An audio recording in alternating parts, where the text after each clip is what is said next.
আমরা বৃষ্টির কারণে একটি গাছের নিচে দাঁড়িয়ে বৃষ্টির থামার অপেক্ষা করছিলাম। চাচির পোশাক ভিজে গিয়ে তার গায়ে লেগেছিল। আমি মজা করে বললাম, চাচি তুমি তো ভিজে গেছো পুরোটাই, ঠান্ডা লাগছে না তো? চাচি হাসি দিয়ে বললেন, আমি লজ্জা পাচ্ছি। আমরা কথা বলতে বলতে বৃষ্টি উপভোগ করছিলাম। এমন সময় আমি চাচির কাছে গেলাম আর চাচিকে, আমার নাম কুনাল, আমি 23 বছরের একজন অবিবাহিত যুবক। চাচি ছিল অনেক সুন্দর আর মায়াবী, আমার থেকে 4 বছরের বড়। চাচি অনেক সাজগোজ করে থাকেন, তাতে আরও বেশি সুন্দর লাগে। চাচি শাড়ি পরতে অনেক ভালোবাসে। চাচিকে এভাবে পাবো কখনো ভাবিনি। আমার বাবা মা দুজনেই সরকারি চাকরিজীবী।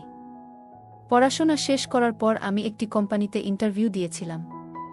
একদিন আমার বাবা বললেন, গ্রামে গিয়ে তোমার দাদা দাদির সাথে দেখা করো, সেখানে তোমার চাচা চাচিরাও থাকে।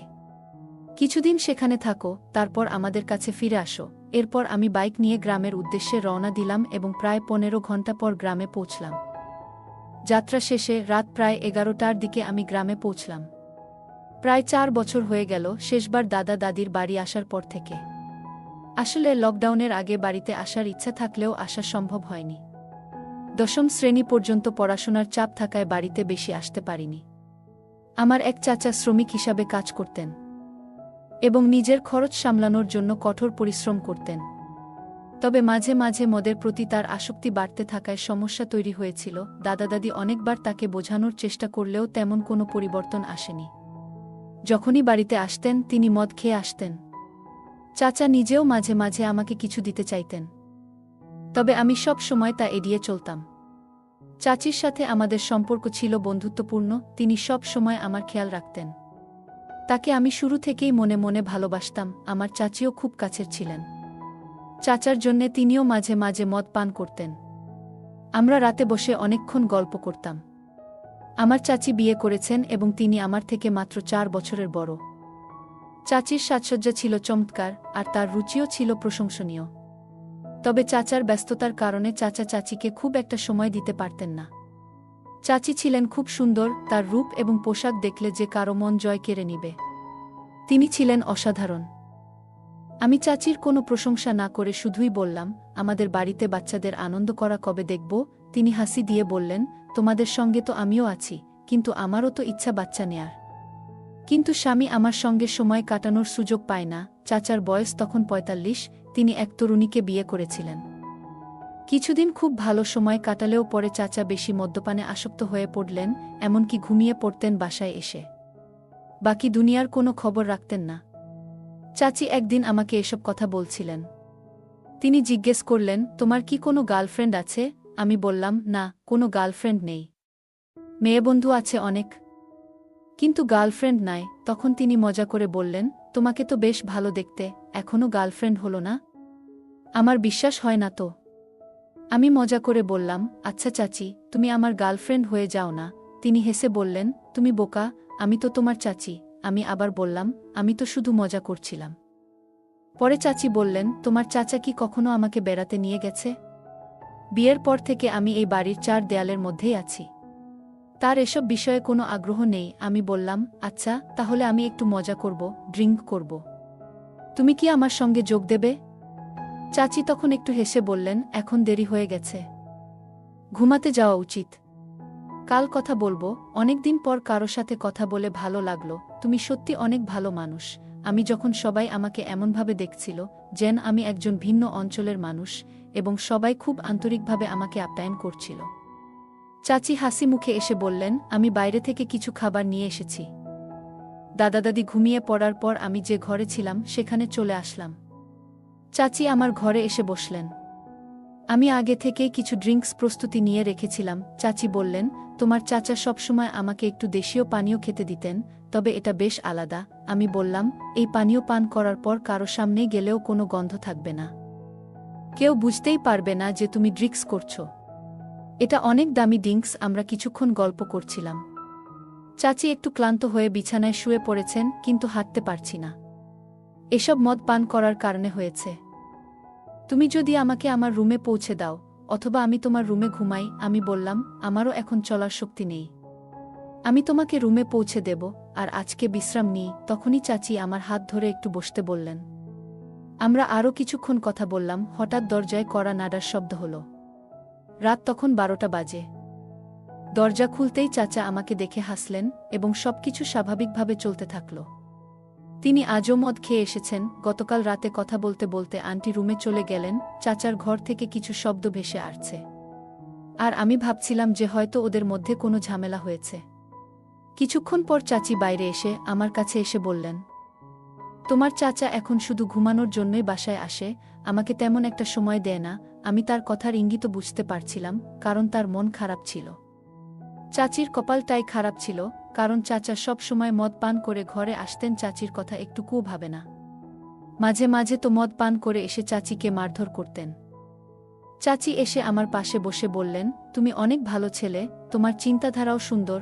আমি তার কথাগুলো শুনছিলাম, কিন্তু বুঝতে পারছিলাম যে সে একটু বেশি আবেগপ্রবণ হয়ে পড়েছে। আমি তার দিকে তাকিয়ে শান্তভাবে কথা বলতে চেষ্টা করলাম। তখন চাচি তার হতাশার কথা শেয়ার করলেন, আর আমি তাকে বোঝানোর চেষ্টা করলাম যেন সে চিন্তা না করে। তাকে আমি অনেক বুঝালাম। আমরা কিছুক্ষণ এভাবে গল্প করলাম, আর আমি চেষ্টা করছিলাম পরিস্থিতি শান্ত রাখতে। সকাল পর্যন্ত আমরা দুজনেই একসঙ্গে সময় কাটিয়েছি, কথা বলেছি, আর একে অপরের চিন্তাভাবনা ভাগ করে নিয়েছি। চাচি সকাল বেলা বললেন যে তাকে শহরে কাজে যেতে হবে, আর আমি বললাম যে আমি তার সঙ্গে যাব। চাচা যখন যাচ্ছিলেন তখন আমাকেও সাথে নিয়ে যেতে বললেন, আর আমি তাকে বললাম যে সব ঠিক আছে। সেই রাতে চাচিকে বোঝাতে পেরে আমার নিজেরও ভালো লাগছিল। তাকে মনে মনে অনেক ভালোবেসে ফেলেছিলাম। তার কপালটাই খারাপ ছিল, কারণ এত সুন্দর আর ভালো মেয়ে এই রকম একটা জামাই পেয়েছে। তার জন্যে আমার অনেক মায়া হতো। আমরা বৃষ্টির কারণে একটি গাছের নিচে দাঁড়িয়ে বৃষ্টির থামার অপেক্ষা করছিলাম। চাচির পোশাক ভিজে গিয়ে তার গায়ে লেগেছিল। আমি মজা করে বললাম, চাচি তুমি তো ভিজে গেছো পুরোটাই, ঠান্ডা লাগছে না তো? চাচি হাসি দিয়ে বললেন, আমি লজ্জা পাচ্ছি। আমরা কথা বলতে বলতে বৃষ্টি উপভোগ করছিলাম। তখন আমরা বাইকে উঠলাম, আর চাচি আমার কোমর ধরে শক্ত করে বসেছিলেন। দুপুর 1টা বেজে গিয়েছিল, আর আমাদের গন্তব্যে পৌঁছাতে আরও 2 ঘন্টার মতো লাগবে। কিছু দূর গিয়ে আমরা একটা দোকান দেখলাম, সেখানে একটু বিশ্রাম নিয়ে কিছু খাবার কিনলাম। পরে আবার রওনা হলাম। কিছুক্ষণ পর আবার বৃষ্টি শুরু হলে আমরা একটি ছাউনি খুঁজে সেখানে দাঁড়ালাম। বৃষ্টির আওয়াজের মাঝে আমরা গল্প করতে করতে সময় কাটাচ্ছিলাম। বাইকে চড়া ও বৃষ্টি উপভোগ করতে করতে দিনটা অনেক সুন্দর কেটেছিল। আমরা একটানা বৃষ্টি আর বাইকের আওয়াজের মাঝে মুগ্ধ ছিলাম। দিনটা আমাদের জন্যে অনেক ভালো ছিল। চাচি বলল, এই রকম দিন আমি আমার জীবনেও পাইনি। যদিও ভিজে যাওয়ার কারণে একটু অস্বস্তি হচ্ছিল, তবুও আমরা দুজনেই বৃষ্টির সৌন্দর্য উপভোগ করতে শুরু করেছিলাম। চাচি একদিন মজা করে বলছিলেন, আমি সারা জীবন এমন একজন মানুষের স্বপ্ন দেখেছি যে আমাকে সত্যিই বুঝতে পারে। তার স্বামী কাজের জন্য বাইরে ছিলেন, আর আমাদের সেখানে 3 দিন থাকতে হয়েছিল। সেই কারণে চাচি বললেন, আমাদের তো এখন 3 দিন একই জায়গায় থাকতে হবে, তুমি চাইলে আমাকে গল্প শুনিয়ে রাখতে পারো। আমরা আলাদা রুম পেলেও চাচি মাঝে মাঝে আমার কাছে এসে গল্প করতেন, আমার সাথেই থাকত। তিনি বললেন, তুমি চলে যাবে, কিন্তু আমি এখানে কিছুদিন থাকব, তাই সময়টা মজায় কাটানো যাক। আমিও ঠিক সেটাই চেয়েছিলাম, তাই কিছু গল্পের বই নিয়ে এসেছিলাম, যাতে আমরা দুজনেই ভালো সময় কাটাতে পারি। আমি গল্প শুনিয়ে চাচিকে ভালো রাখতে চেয়েছিলাম, আর সেই সময়টা খুবই উপভোগ্য ছিল। আমরা 3 দিন কাটিয়ে দিলাম বিভিন্ন গল্প আর হাসি তামাশা। পরে যখন আমি শহরে ফিরতে শুরু করি, চাচির চোখে একটু মন খারাপের ছাপ দেখা গেল। তিনি আমাকে বললেন, তোমার মতো মানুষকে মনে রাখব সবসময়। আমি কাজের জন্য শহরে ফিরে গেলাম, আর চাচি মাঝে মাঝে আমাকে ফোন করে বলতেন, কখনো সময় পেলে আবার এসো, তোমার সঙ্গে আড্ডা দিতে আমার ভালো লাগে। চাচি আমাকে মন থেকে ভালোবেসে ফেলেছিল। তার সাথে কাটানো সময়গুলো অনেক ভালো ছিল। চাচি আমাকে ফোনে একদিন বলেছিলেন, যখনই তোমার ইচ্ছে হবে, আমার দরজা তোমার জন্য সবসময় খোলা থাকবে। মজা করে আমি বললাম, চাচি, এইবার আমি সারা রাত তোমার সাথে গল্প করতে চাই। তিনি হেসে বললেন, তুমি অনেক চালাক, শুধু ইঙ্গিত দিয়েই সব বুঝে গেলে। পরদিন আবার আমি গ্রামের দিকে রওনা হলাম, কারণ আমার বাবার একটা গুরুত্বপূর্ণ কাজ সেখানে বাকি ছিল। আগেই চাচিকে জানিয়ে রেখেছিলাম। সেই রাতে আমরা একটা পরিকল্পনা করেছিলাম। চাচি বলেছিলেন তিনি ঘরে অপেক্ষা করবেন, আর আমি এসে তাকে গল্প শোনাব। যখন ঘরে ঢুকলাম, হঠাৎ ঘরের আলো জ্বলে উঠল, আর সামনে দাঁড়িয়েছিলেন চাচা। আমি কিছুটা অবাক হয়ে গেলাম, মুখটা লুকিয়ে বাইকের দিকে দৌড় দিলাম।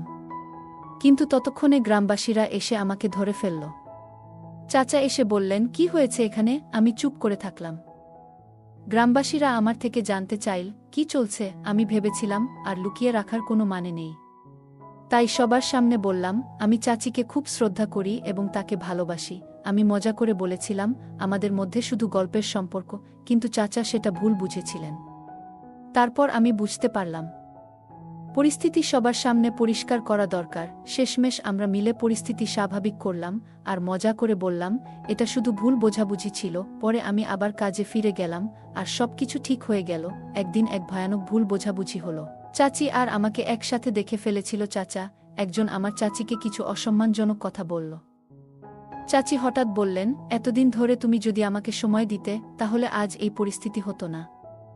আমি একজন নারী, আমারও কিছু ইচ্ছা আছে, কিন্তু তুমি সবসময় ঘরে এসে ঘুমিয়ে পড়ো আর আমার কথা কোনোদিন ভাবো না। এই কথাগুলো শোনার পর পরিস্থিতি আরও জটিল হয়ে গেল। আমি আর চাচি দুজনেই হতবাক হয়ে গেলাম। আমি দ্রুত বাবাকে ফোন করে সব জানালাম।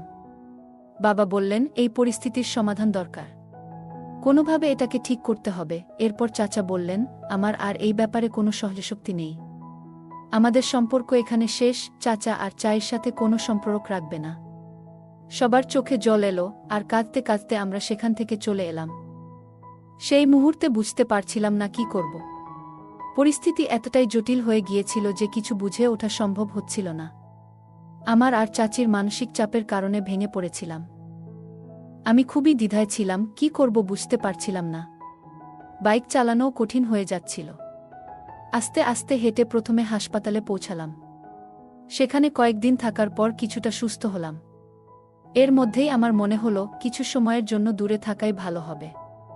তাই আমি আমার কাজের জায়গায় ফিরে গেলাম, চাচির সঙ্গে কিছু দূরত্ব রাখার জন্য। তখন চাচি আমাকে বললেন, আমরা এত ঝামেলা পেরিয়ে এসেছি, যেন আমরা এখন একে অপরের আরও কাছাকাছি। আমি মজা করে বললাম, তুমি সবসময় আমার বিশেষ একজন ছিলে আর তুমি আমার জীবনে অনেক বেশি গুরুত্ব রাখো। চাচি হেসে বললেন, তুমি আমার কল্পনার চেয়েও ভালো। আমি সবসময় তোমার মতো একজনকে চেয়েছিলাম। আমি তখনও একটু দ্বিধায় ছিলাম, কিন্তু বুঝতে পারছিলাম যে আমরা দুজনেই এই অবস্থায় এসেছি খুব ভালোভাবেই। আমি বললাম, এখন আমরা যা পেয়েছি তা হারানোর থেকে অনেক বেশি মূল্যবান। আমি নিশ্চিত তোমাকে কখনো একা ছেড়ে যাব না। আমরা দুজনেই তখন অনেক কথা বললাম, হাসলাম এবং ভবিষ্যৎ নিয়ে নতুনভাবে ভাবতে শুরু করলাম। আমরা বিয়ে করে ফেলি। মাকে ফোন করে বুঝিয়ে বললাম, মা, আমি সত্যি একটা বড় ভুল করেছি, আমাকে ক্ষমা করে দিও। তুমি জানো, আমি এর আগে এমন ভুল কখনো করিনি। এবার আমি বিয়ে করেছি, আমাদের সম্পর্কটাকে মেনে নাও। প্রথমে মা আমাকে কিছু কথা শোনালেন। তারপর আবেগে ভেঙে পড়ে বললেন, তোমার বাবার সাথে কথা বলবো, যদি উনি রাজি হন তবে তুমিও ঘরে ফিরতে পারবে। আমি একবার তোমার বাবার সাথে কথা বলে দেখি, তবে সে হয়তো রাজি হবে না। বাবা রাজি হননি। তারপর আমরা অনেক দূরে বাসা ভাড়া নিয়ে থাকতে শুরু করি। কিছুদিন চাচি অনেক মন খারাপ করে থাকত, কিন্তু সময়ের সাথে সাথে আমার ভালোবাসায় সে স্বাভাবিক হয়ে গেছে। সে এখন আমার সাথে থেকে অনেক খুশি। আমিও তাকে কাছে পেয়ে অনেক খুশি ছিলাম। 2 বছর পর আমি মাকে ফোন করলাম যাতে আমাদের সম্পর্কটা তারা মেনে নেয়। আমি বললাম, মা, আমরা 2 বছর পর বাবা মা হয়েছি, আমাদের অনেক কিছু পেছনে ফেলে এসেছি। যখন মাকে জানালাম তিনি নাতি পেয়েছেন, তখন তিনি খুশিতে কেঁদে ফেললেন আর বললেন, তোমার বাবাকে এটা জানাতে হবে, একবার আমাদের বাড়ি এসো। আমার মনে হচ্ছিল বাবা এবার নিশ্চয়ই রাজি হবেন, এবং ঠিক তাই হলো। আমরা যখন বাড়ি পৌঁছালাম, বাবা প্রথমে কঠিন মুখে তাকালেন, কিন্তু নাতিকে দেখে তার মুখে হাসি ফুটে উঠল। আমাদের সবাইকে স্বাগত জানালেন। এই গল্প থেকে আমরা শিখি যে জীবনে ব্যস্ততার মাঝেও পরিবারের জন্য, বিশেষ করে সঙ্গীর জন্য সময় বের করা উচিত। আমাদের জীবনে অনেক চাহিদা থাকে, কিন্তু সম্পর্কের যত্ন নেওয়াও খুব জরুরি, নইলে সম্পর্ক দুর্বল হয়ে পড়তে পারে। বন্ধুরা, কেমন লাগলো আজকের এই রোমান্টিক গল্প? আশা করি আপনাদের ভালো লেগেছে। যদি পছন্দ হয় তাহলে ভিডিওটি লাইক, শেয়ার এবং চ্যানেলটি সাবস্ক্রাইব করতে এবং বেল আইকনটি ক্লিক করতে ভুলবে না। ধন্যবাদ।